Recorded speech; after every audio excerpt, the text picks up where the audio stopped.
Сеќавате на младенчо, тој само што се врати од ученичка размена од Италија и едва чека да сподели своето искуство.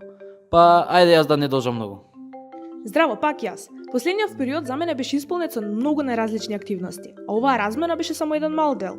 Инспирацијата ја добив од Николче, а после само неколку активности од ваков тип, ми се смени мислењето за волонтирањето и општо за видовите на неформално образование.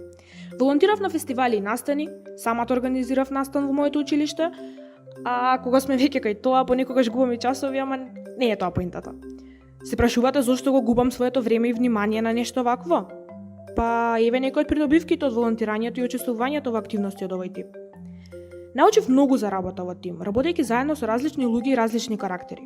Почувствував поддршка, поврзаност, позитивност и кога и да ми треба помош, знам дека можам да побарам некој од тимот.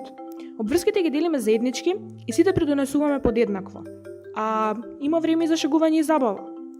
Тоа што волонтирам и помагам во заедницата и помеѓу младите, ми помага и мене. Се чувствувам корисно, значајно и одговорно, бидејќи знам дека правам нешто добро. Па, секојдневно се развивам се повеќе на лично ниво. Развив кај себе многу вештини кои што понатамо ќе придонесат да бидам личноста која што посакувам да бидам, со образованието и кариерата кој што ги посакувам. Веќе успеав да го променам мислењето на неколку другари кои што всушност сега сакаат да станат дел од ваквите активности. И иако денес можеби се само тројца, верувам дека и тие ќе влијаат на уште повеќе луѓе утре.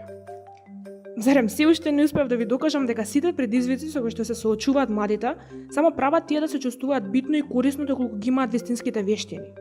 Сакате уште една причина? Па, да се вратиме на почетокот на видеото.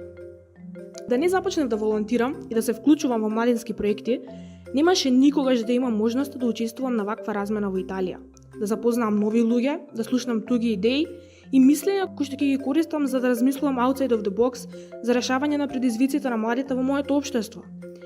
А ако и ти сакаш да бидеш дел од нешто вакво, сега знаеш што треба да направиш.